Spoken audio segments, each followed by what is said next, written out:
Yep, that's right. I bet you're all fired up with excitement the moment you saw the title for this video. Or maybe a lot of you are getting your stones and tomatoes ready to throw at the screen. Yeah, I know this is an infinite battle between these two astounding role-playing games. Majority of you guys probably think this is a 50-50 discussion.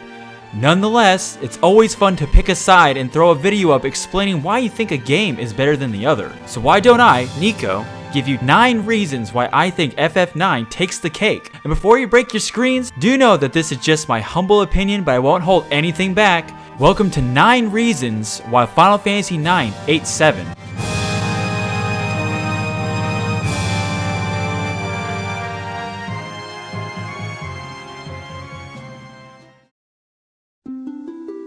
Number 9. Characters. Yes! Let's start this off with a bang, comparing the main heroes of Final Fantasy VII and Final Fantasy IX. Now, who on earth would dare such a comparison? I mean, just look at those wonderful heroes and all their diversity to go with it. One does not easily stray away from those features, but as you all know, beauty is only skin deep, and it's what really matters on the inside. Kind of sounds like someone we know in Final Fantasy VII. You have these group of guys and gals all together into one strong team full of attacks and spells. Such great chemistry. And the most charismatic, fearless being to lead them, right? Wrong. You see, there is one thing I had an issue with this hero, and that's how I was not able to relate to him at all. I guess one would call him cliche? Yes, I'm talking about Cloud Strife, a former military soldier turned X. Living in the shell of his best friend, has broken memories, can easily wield a giant blade like nothing with his tiny arms. Don't forget his impossible hairstyle that apparently only he can have. Apparently can fly! Doesn't give a crap about anyone else but himself. Also a down on whatever he speaks. Loner if you will. I mean, the guy only connects really with Aerith throughout the whole game. And yes, sadly, the main villain. So unique, right? So much left to be desired from our spiky-haired friend. I mean, is this the kind of leader we want trying to save the world? I mean, don't get me wrong. He can sure kick some serious tail whenever he feels like it, but totally ruined with heroic lines such as these. Do you have any doubts? Don't you have any doubts? You can still proceed even with doubts. No time to doubt. Don't ignore your own doubts. Cloud, you are just one hot mess. We need someone with an actual personality mixed with some realism. We need someone that does not have an identity disorder like this long-haired man. Like, what is the point of being a hero when you bring everyone else down with you and your pathetic speeches? It is almost like you do not care for the safety of others, only until a giant asteroid or a woman steps into your life. Then you decide to care. Is that the kind of leader we want to guide us through the weird world? I think not. Depression is a very tragic thing. No excuses. But wait. Do you hear that? It can't be. Someone who's friendly? Someone who connects well with others? Someone that actually motivates us?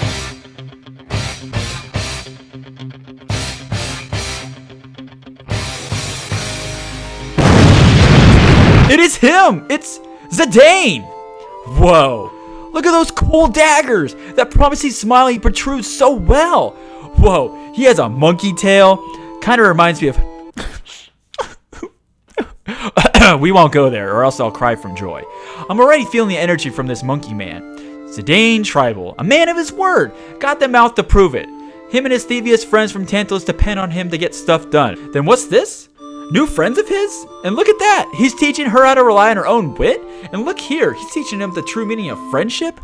Wow, now that's a guy I want saving the planet. But really, Zidane is a mastermind when it comes to making a plan and performance. He knows how to have fun and make the most out of a situation. As we spectate his behavior, we strive to follow his example and show the same courage he has. And you know what makes this possible? Personality, attitude, the right kind that is, unlike someone we know. Do you have any doubts? Sigh. Zidane, throughout the whole game, establishes special connections with everyone he meets and helps blossom their potentials of being just as heroic. in their own way. You just didn't get that same feeling with Cloud. I always took pity on the poor guy and was feeling as if I adopted a scared puppy that was abandoned from his owners. Cloud is that, and it's something I had to suffer through with FF7. Like I said before, he only connects well with Aerith and the main villain. Not very appealing indeed. Zidane, on the other hand, was showing me new things on how to deal with critical situations by thinking on your feet. And he shared that knowledge with others without delay. If Genov was a thief, he would be it! Don't think so? Well, how about you guys play both games again and see what I mean? At least Cloud and Zidane look cool as fuck.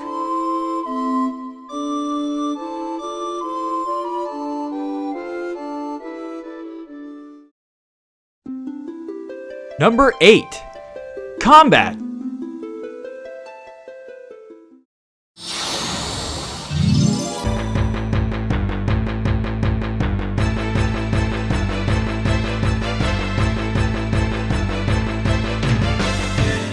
Oh yes, the combat.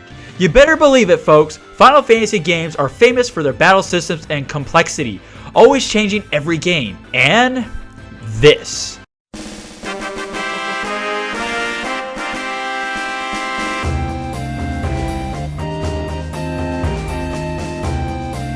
Never leaving you a dull moment. I mean, who doesn't love a good fight with your favorite heroes against all odds? But we're not here to discuss how pretty it is. I'm here to tell you why I think FF9 is better than FF7. Now this one is a doozy to say the least because I love both combat systems almost on an equal level. I mean, who doesn't love having all that materia?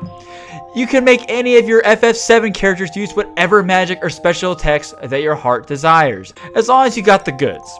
The materia system was colorful, priceless, motivating to collect them all and max out their potential. Ash Ketchum would fit right in. Besides the never-ending materia system, Final Fantasy VII follows your basic procedure for a Final Fantasy game. The common formula of attack, block, item, magic, and flee are still there, which all work very well. Even the famous limit break system left our mouth gaping in amazement. Oh Highwind, bring your missiles in. Cloud, how about your sick Omni/montage attack? And this guy? Gross. And we cannot forget the battle things we heard throughout our experience, giving us the power to overcome our powerful foes. But you guys knew that already, and we'll definitely get to the topic of music later on in the video. Spoiler! FF9, on the other hand, did also follow the basic formula for battling as well. No materia system here. Instead of your heroes using any type of magic you desire, the game already kind of sets you up for what class you are. Zidane as a clever thief, Dagger as a peaceful white mage, Vivi as your beloved black mage, etc. And you gotta love the trance system that turns your characters into superhuman fighting machines.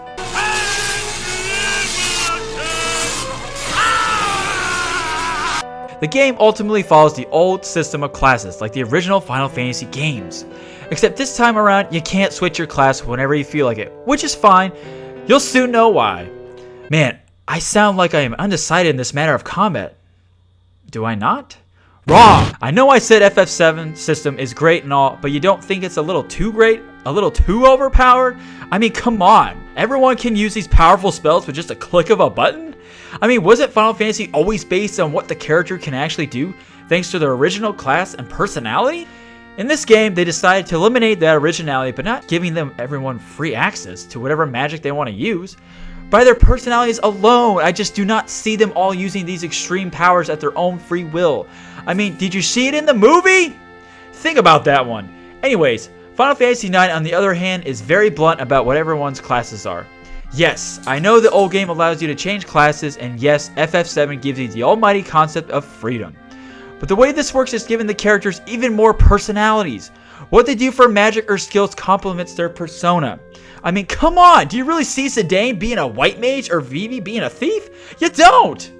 And would you see Nanaki, aka Red 13, as a white, black, blue mage? I don't think so. Now, both games have this kind of ultimate power that they unleash, something to deal real damage. I'll keep this short for you. For Final Fantasy VII, would you rather use one Kamehameha? Or in FF9, would you rather turn Super Saiyan and use about 5 Super Kamehamehas? Pretty obvious, isn't it? Sorry, Cloud, not even your Omni's Flash could deal with a trance Zidane or Kuja. All in all, besides the basics I previously mentioned, FF9's combat is superior. Not by much, I'll admit, but the fact that combat is a lot more classic and special in FF9 and FF7 won me over. Anger alert! Number 7. Story. Story, story, story. Oh my god, yes! The story that we remember oh so well. Well, maybe. Kind of. What were we talking about again? Oh yes, the story. Okay, this might be a little confusing and right off the bat biased, but hey, you guys remember what the video is about, right? Exactly. On that note, we have Final Fantasy VII. Who could forget that beginning scene showing the dark grand city of Midgard and all its sadness? And we can't forget this little lady here, can we? And then this happens! We're thrown right into the middle of the battle led by the fierce Barret leading a squad avalanche with a Cloud flipping in with style. You guys already know how I feel about Cloud. Don't you have any doubts? Anyways, who would have thought that a group of guys trying to shut down a NIKO reactor would lead to such dire consequences? Whoa! Cloud has an identity crisis? Sephiroth is insane from finding the truth about his creation? Aerith dies? Spoiler! Oh yeah, a freaking giant meteor is destined to destroy the planet. What are we gonna do? Sigh, so cliche. But what story isn't? To tell you the truth, I think I'm going to have trouble explaining this. Hate me now? All in all, FF's story, and I am already including FF9 in the picture. And if you're thinking of FF's story, yes, you know, I'm talking about FF7. They were both pretty cliche. Either one game has an end of the world plot, or the other has an end of the world plot. Come on, we all know Final Fantasy games are famous for that. This to me is all based on the characters, I honestly do. Characters help define the story. It helps guide us to the next thrilling moment on what's going to happen next. We go through all these massive plot twists, climaxes, beginnings, and endings with the same group of people the whole game. And the only way we are going to enjoy it is having great characters! Well, execution is a big part in it too. It all dwells on how well it was performed by the characters. They complement each other so well. I never really, truly, honestly fell in love with the story at FF7 because of the characters. Their story arcs were so bland and dark toned to where we felt like we were playing a plot that needed tissue paper. The plot needed more twists, more fun, more excitement. Blasting off into space was cool, but holy crap, it was a tease! Just like Sid. Geez, do you think a guy would give everyone a break? Furthermore, FF7's story was all too predictable. We knew Cloud was really who he thought he was. We knew Sephiroth was a lunatic thanks to his origins. We knew the head of Shinra was a corporate jackass. We know Aerith was gonna die, and we definitely knew that the Earth was gonna die thanks to a meteor! Guys, about the Aerith thing, yeah, it was sad, but it was expected. How much foreshadowing did they need to give in that beginning scene? Holy poop! It was a really great idea to make Cloud handicapped too, because why not? He's not important, right? It's not like he didn't give any great things to say anyways. Doubts.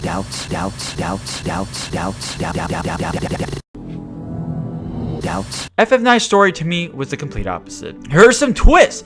Alexandria is actually the summon Alexander? The world they live on used to be 2 separate planets? Zidane has a father who lives in the heavens? Zidane put his hate aside to save his brother, the main villain who is out to take over the planet? Dagger isn't the only summoner left on the planet? Steiner is in love with Beatrix? Wow, guys, I would say a lot of these twists come pretty common throughout other video games. But what did I say before? Execution.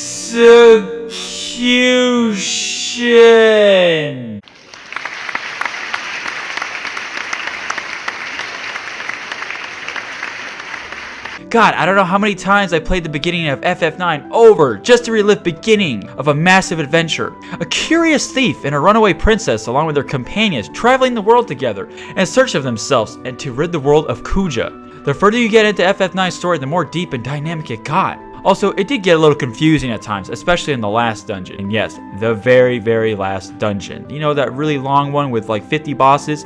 Yeah, that one! But that was only because we were not expecting such a plot! We did not know what to expect. I loved every second of it too. First we are in a play, next in a Limblum tournament, a giant tree of life, the heavens, and then the origins of the world! And thanks to the characters, they really got me connected to their views on the situations they dealt with and wanted me to further help finish their quest. Oh, and guess what? No main character dies! We do not have to cry. Yes, I understand there's such things as main characters having vulnerabilities, but hey, isn't that what Game of Thrones is for? Anyway, Square Enix learned their lesson from FF7 not to take away something we love. No, not Cloud, Aerith! Man, you guys and gals probably already think I'm just talking about the characters mostly in this one. But I'm not! Story, story, story. FF7 did not have a great story, and FF9 did. Any questions?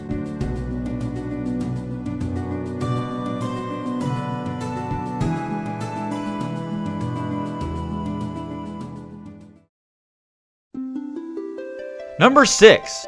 Music.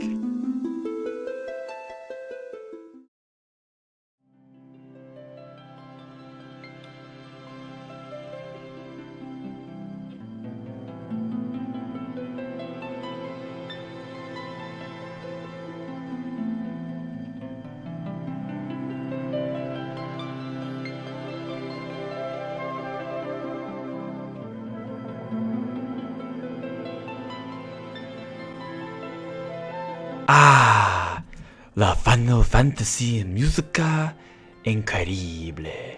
That probably didn't even sound close to being politically correct. Yeah, everywhere you step, touch, feel, see, taste, and smell. Well, you can't smell what's going on the screen, but you get the idea. Keeps us all wrapped in a warm blanket. Nobuo Uematsu is one of my favorite people and composer on this planet, and thanks to him, I could breathe and live the magic he created in Final Fantasy. The town themes, the battle themes, the overworld themes, the chocobo themes, even the damn victory theme is fantastic, and it's only a few seconds long. Sorry, Beethoven. We gamers are so immersed by the very foundation of music within games, and Final Fantasy sets the benchmark. I know you guys and gals can vouch for me on that. I could sit here all day praising music. Final Fantasy VII soundtrack. Oh man, the chills are already coming because of this particular song. Damn you, Sephiroth! So anyways, I'm just gonna cut to it. I know that I said before that Final Fantasy music sets the benchmark, right? Well, this classic 7th entry to me doesn't do that for me. Okay, I'll admit there are a few great songs like The Battles, Gold Saucer, Sephiroth. Yikes! That guy is creepy. And maybe a few others as well as like the beginning FMV with probably the most famous theme of all in the game.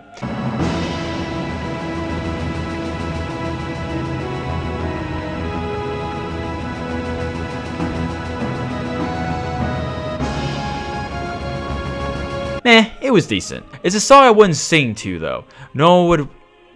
I mean, no one. No one would. What? No one would know what you were singing. Sorry, it's really hard for me to say. Don't get me wrong, folks. The FF7 soundtrack is very memorable. Quite the contrary. That doesn't make the music great though. Something bad or funny can be memorable too. I just felt that the music didn't appeal to my sense of what Final Fantasy music is supposed to sound like. Fantasy bass, medieval bass, adventure bass, positive bass. And I know that I'm not the famous Nobuo Uematsu and can't know what he was thinking, but hey, just because he's a great artist doesn't mean all his work will be good, right? You viewers following me now? The soundtrack was sadly odd. Mostly dark tone, too flashy, and didn't even sound remotely close to what the previous entries brought to the table. FF8 was kind of like that too, but we won't go there. Yuck! I understand that you gotta make music that fits the picture, aka FF7, and I don't even think it did that. It's different for everyone, and many of you will say that you love the FF7 soundtrack, but it just didn't stick with me in a good way. Maybe I didn't like the world of FF7 to begin with, and maybe I think the whole setting of it was whack, lack of a better word. So this might be the reason why I couldn't fall in love with the music as well. Nobuo did have to face the transition from synthesizers to a new era of music, so definitely back in the day, wasn't something you could master right away. All I'm doing right now is cringing to non-inspirational music right now. Damn you, Sephiroth! To me, the most memorable song shouldn't be a main villain's theme. It just shouldn't! It should be one of the main characters, like Cloud. Let's play one!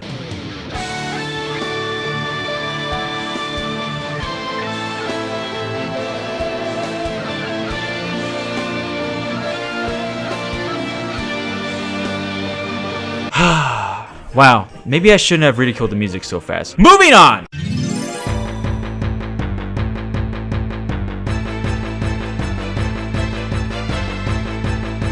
Oh man, you hear that? That's your heartbeat racing from the moment you encounter a foe. So much oomph, so much passion, so much power.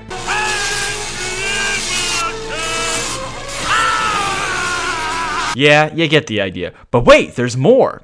Final Fantasy IX's music is a delight from the start, from the uplifting chimes in the title menu to the soaring introduction of Alexandria with the little Vivi curious to discover the magical mysteries of the world, to twists and turns of the play, blah blah blah blah blah. That's enough examples. So you get that I love this soundtrack and what it does to my heart. It works wonders. In detail, the inspiration and joy from these magical themes are remarkable. I always felt immersed and ready to explore what's just around the corner. The music has a character of its own. Characters! Something that drives you forward. Something that FF7 doesn't do. Fit in. It was all well balanced down to the last black waltz, leaving you to the edge of your seat. You could feel the very sensation that your heroes endured in times of great accomplishment, happiness, anger, sadness, laughter, all of the above. As a gamer, this made this game such a treat to play. I could remember every song as it were my own. In a good way, unlike this. Damn it! Why FF7? Why did your music obligate me to struggle forward? Why did it leave me with an emptiness that I only feel when I suffer to find a connection? Sad. Thank you, music, for making your whole damn game depressing. Thank you, Cloud. I mean, I know the Burmecia theme was depressing along with its dreary rain, but hell, at least the song was well designed and not so damn flashy. Those poor people, I feel for them. Wow, I actually feel for them. Why? Because the music fits the scene perfectly. Could I feel for this guy? Alright, am I done with this point, Zidane? Come on, let's go save the world of Final Fantasy VII. P.S. FF9 music, just so lovable.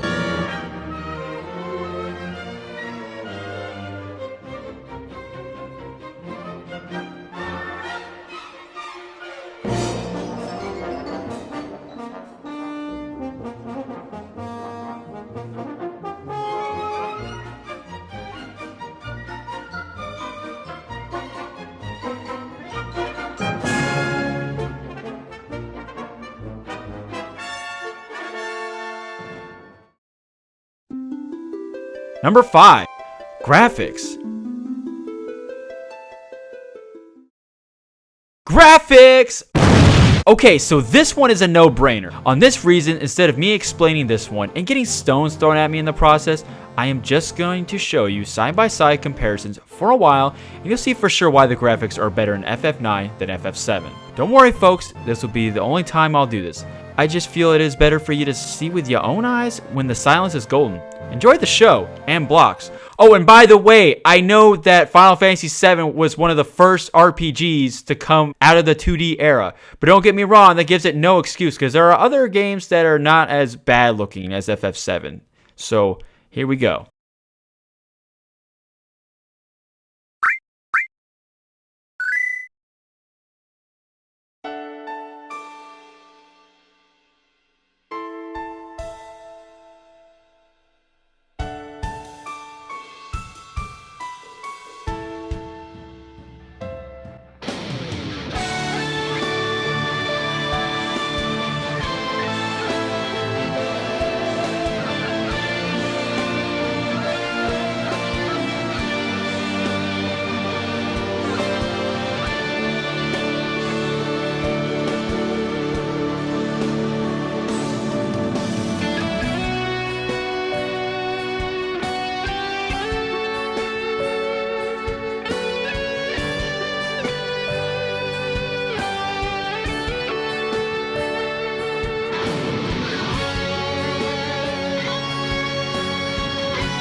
Hey, welcome back! Thought I lost you in the wonderful world of Final Fantasy. Once again, I apologize for the lack of commentary there. Hopefully the visuals gave you a pretty good idea on the graphics comparison. It definitely did for me. I just couldn't stand those Lego block models, so I had to cut in quickly before... Damn it! Who put that on?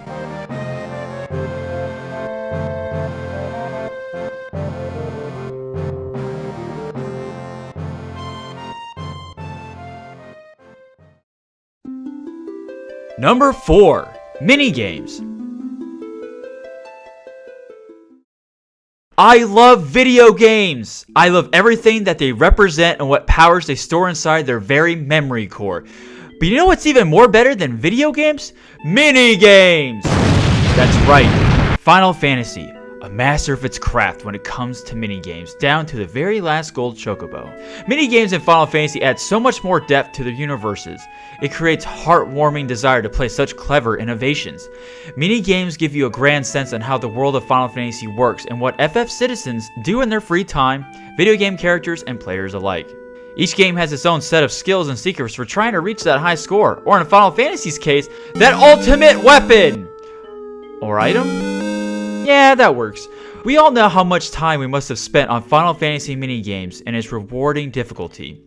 Yeah, believe it or not, some of those minigames are tough, or just poorly put together, which makes it have a fake sense of difficulty and reward. Nonetheless, we gotta love that expansive gameplay we all thirst for so it can better our understanding of the world we play in. Kupo Universe! It kind of saddens me to see that RPGs nowadays do not really provide such a backbone to their beautifully designed games. I wish we could all play Wicked Grace. Oh wait, look at this! Gwyneth! Thanks, Witcher 3. Yeah, who would have thought that card games make a game so much more interesting? Speaking of interesting, Final Fantasy VII and 9 veterans know what I'm talking about when it comes to minigames. You newcomers should pay close attention.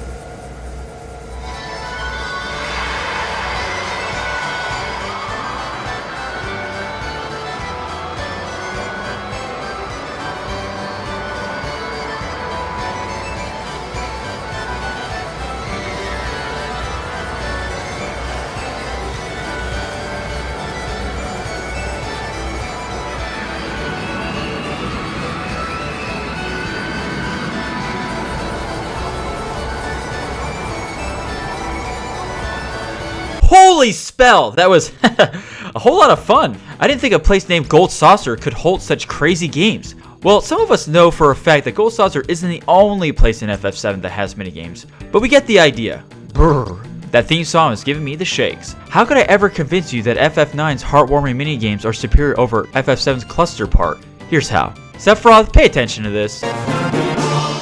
Stop it! Okay, so you know what I said before about minigames are poorly put together, which makes it have a fake sense of difficulty and reward? Well, FF7 is basically that. Now before you throw fire spells at me, hear me out. I damn well remember those minigames and what they represented in our Cloud adventure and how it sparked my Final Fantasy imagination altogether. But really guys, you don't remember how awful those controls were for snowboarding, cycling, chocobo wrestling, arm wrestling? Yeah, I remember damn well how I never wanted to play those minigames again. Such stiff controls. Why make it so hard to steer? Reach balloons! Maybe I sucked. Nah, it couldn't be. Besides that, it did not make any sense to me why we encounter some of these minigames throughout our travels and then we are able to replicate the exact simulation of it in Gold Saucer. I mean, really? Where are the variety of levels? Where are the rewards that enhance my party's gear? Where is the fire to keep on progressing? Did they honestly think mashing a bunch of mini-games together would hide the lack of depth these poor games provide? Don't even get me started on chocobo breeding. How can anyone figure this out without blowing their brains out or looking up a guide to get past this BS? Oh, here's a minigame or two that actually reward you very well without wasting millions of tries to score meager currency. I'll take that Omni Slash and Phoenix summon. Thank you. Will I ever try you out again? Hell no! That crap drove me insane! One last thing, may I remind you gamers that the 90% of these minigames are all in one place. Stage, spoon feeding you, has no progressive ability, just always there. Waiting and waiting Final Fantasy IX, oh how you touch my heart every time we meet and greet. Oh how I love your minigames, feel so natural and rarely forced. So inviting to where I just want to jump 100 plus times to score that wicked Tetra card. Or explore the world with my gold chocobo on a massive scavenger hunt. And what's this? The best weapon in the entire game? Yes! Sorry, sometimes I get a bit carried away. But this is how I felt on Zidane's journey. All these minigames felt like a little puzzle pieces filling in the little gaps that tie the story together and rewarded us well for our efforts. I don't know how many times I retried the fight with Blake just to earn both the loot and that big lady's favor, but hell, it was loads of fun. The hunting tournament, so intense and vivid with danger. You wanted to beat your rival Freya to achieve the best prize. Such high octane energy. It was always such a rush to complete these and strive to be the best I could be. That reputation you build each time you complete a minigame. That sense of urgency you find the next challenger to help complete your Tetra card collection. Ozma, I'm fucking coming for you! Sorry. Even catching frogs with your ugly friend Quina was interesting in its own way. I got to learn more about her culture and what drove her to survive. I guess FF7 had its sense of urgency too, right?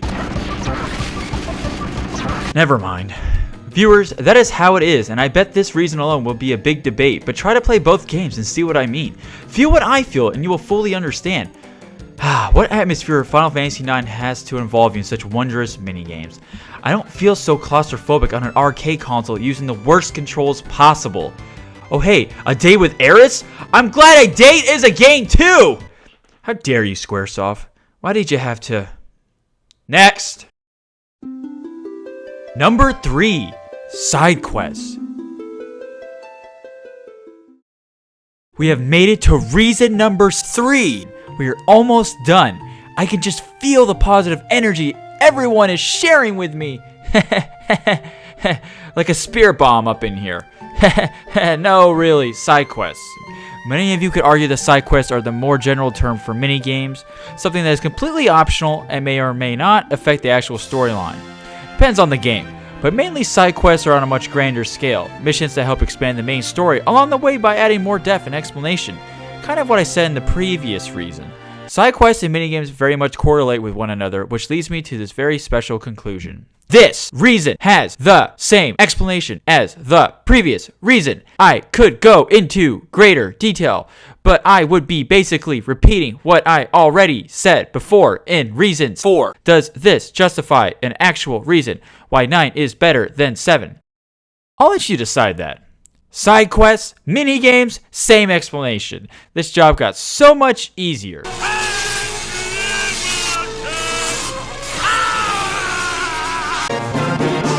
Next.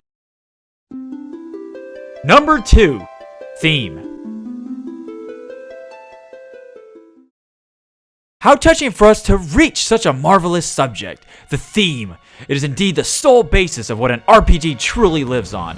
From beginning to end, we endure the world we traverse, encountering all sorts of shapes and sizes that we couldn't even begin to imagine. A place we call home away from home from the moment we start our unforgettable adventure. A regret that grows each passing day in the real world when we cease to explore the very virtual foundation we grew to love. A dream we never dared to interrupt no matter what the consequence. This is what makes Final Fantasy great. And I could go on, but let's not lose focus here. Yes, all those fluffy statements I just mentioned are all connected to the theme of an RPG. All of us know that Final Fantasy is no stranger to creating such spectacular worlds that glue our attention to the screen. Fantasy is literally the word used for such an invention. To summarize the usual theme pattern that define Final Fantasy games: swords, armor, chocobos, airships, magic, dudes, babes, summons, heroes, villains, monsters, etc. Sounds a lot like medieval setting to one of your favorite books or movies you experienced growing up. So if all Final Fantasy games have this, then how could FF9 be better than FF7? Well, for those that have already played, probably have an idea on how this is so, or if you have never experienced such a franchise, then keep listening. No, not that. This. Much better. So, Final Fantasy VII. Well, from a first impression from the opening cutscene, you might have an idea of what its theme presents. It's quite easy to notice that the game does not really look to be the normal formula previous Final Fantasy games are. The common medieval theme kind of left the building on this game, and some of you are wondering if that is a bad thing. Well, to be honest, it's based on your idea of what makes Final Fantasy Final Fantasy. If you're more into the steampunk style of a world with the remaining common attributes for a typical FF game, then FF7 is definitely your top choice for a Final Fantasy game. You might want to change the style or something a little more original, but on the other hand, it definitely lacks that true fantasy feel you would normally encounter in the series. Sure, it has swords, magic, monsters, chocobo, etc., but it doesn't truly feel like a Final Fantasy game. It doesn't have breathtaking environments or buildings that seem out of the present day, leaving us with our brains exploding with possibilities to explore. It doesn't have the attire or the mythical presence that our heroes or citizens would proudly wear that makes us go, "Aww," and drives us to somehow acquire such objects. There's no sense of immersion due to the failure of making the FF7 world so closely related to today's world. We are playing a Final Fantasy game. Why are there freaking cars in it?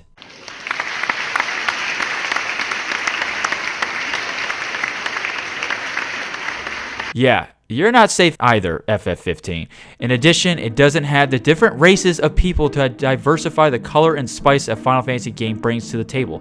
No Mogs, no Elizans, no Vivi-looking mages, no Burmesians, no Hires, no nothing. Just this talking cat and his empty big friend.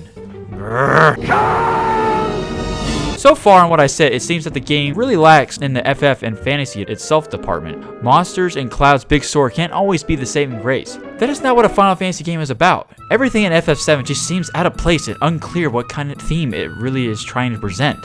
I mean, fantasy alone could be all about magic, which Materia definitely takes the crown alone if it's on its own. You gotta look at the big picture and realize that Cloud's world is simply just an empty shell, just like him. So dreary, so empty, so much corruption, death, and this freaking guy. Theme like this should just be called Burmesia in plain terms.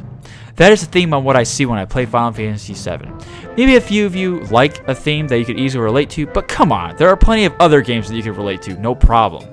And with that said, oh, FF9, where art thou? Oh, you're right there. Well then, you must know what an FF game is, do you not? Of course you do. You're living proof. I bet all the things I said about FF7 just a minute ago got you all riled up. I do apologize for that, but it had to be done. The world had to know the sad truth about Cloud and his game.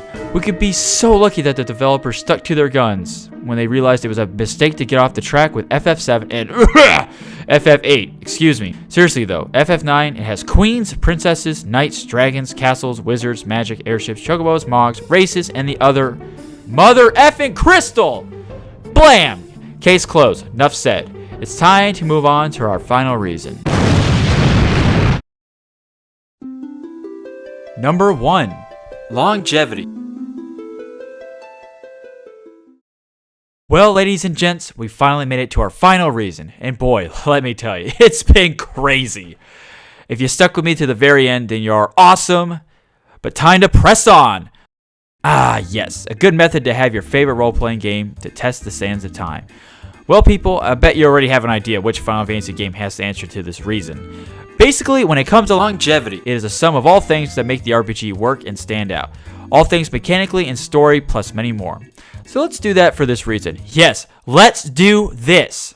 Since it's already been stated in previous reasons when we discuss what's better and why, we can safely consider that if you take your nostalgia glasses off for both games, you are going to very quickly make a choice on which game you are going to want to play more. Final Fantasy VII came out in the late 90s, and when you look at it now, it's horrible, horrendous, it's barely holding itself up.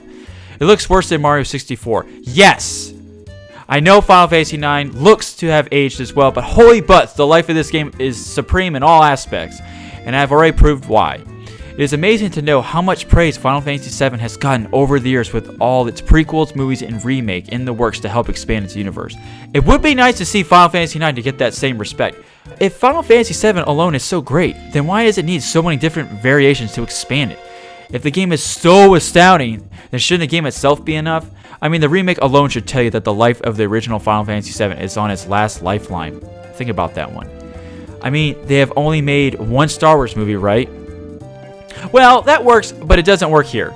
On the other hand, Final Fantasy IX has only one installment, which plenty of room for a sequel or prequel or whatever. But you know, it is not necessary because of everything is represented. Maybe it is a one-hit wonder?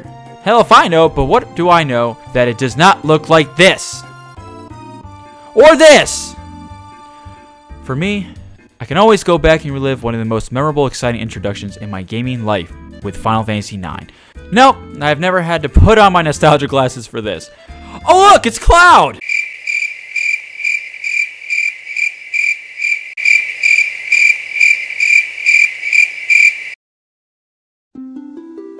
Conclusion.